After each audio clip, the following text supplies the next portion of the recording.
সকলোকে নমস্কাৰ জনাইছো। আমি ক'ত গৈ আছো আজি পেহিয়ে আপোনালোকক ক'ব আৰু আপোনালোকে ভিডিঅ'টো শেষলৈ চাব, কেনেকুৱা পাই জনাব। এয়া আমি তেজপুৰ হুমুৰাগুৰি দলঙত এয়া আমি হুমুৰাগুৰি দলং পাইছোহি। হুমুৰাগুৰি দলঙৰ পৰা আমি গৈ আছো তেজপুৰ অভিমুখে।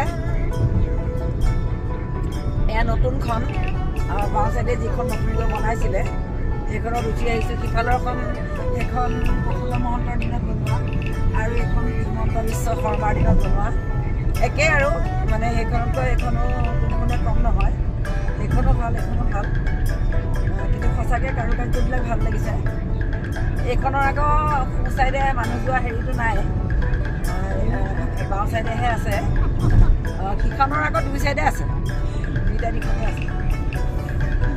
কি ধুনীয়া, এই পানীয়ে পানী মানে কিমান মানে আছে জনৰ নেৰিম খনি ৰাখি বাধাহীন খনিমালা আছে দিগন্ত ব্যাপী এয়া খনিৰ ৰাখিৰ উৰ্মিমালাই আমনি ধৰিছে। তাতে পৰিছে আমাৰ সূৰ্যৰ কিৰণে আকাশখন কৰিছে।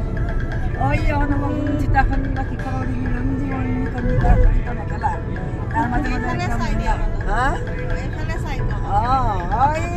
গুণ্ঠিতা কন্যা শিখৰিণী ৰঞ্জু মণিকৰ্ণিকাৰ মেখেলা যেন একদম মণিকৰ্ণিকাৰে ভৰি পৰিছে গোটেই আকাশ। সঁচাই খুব ভাল লাগিছে এনেকুৱা দৃশ্য। সঁচাকৈ আমি বাহিৰলৈ যাবই নালাগে, ইমান ধুনীয়া দৃশ্য ভাল লাগিছে, বহুত ভাল লাগিছে।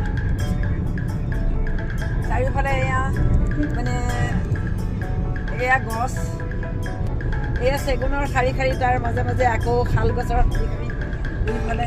সঁচাকৈ ভাল লাগিছে। মাজত এয়া ফুল কৰবী, বিভিন্ন ৰঙৰ কৰবী ফুলৰ গছেৰে আৱৰি ধৰিছে।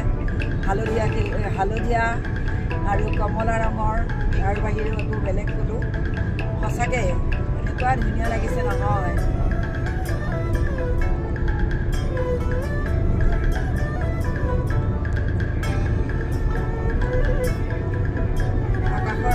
আকাশত ডাৱৰৰ শৃংখলো ইমান ধুনীয়া লাগিছে, ভাবিব নোৱাৰি।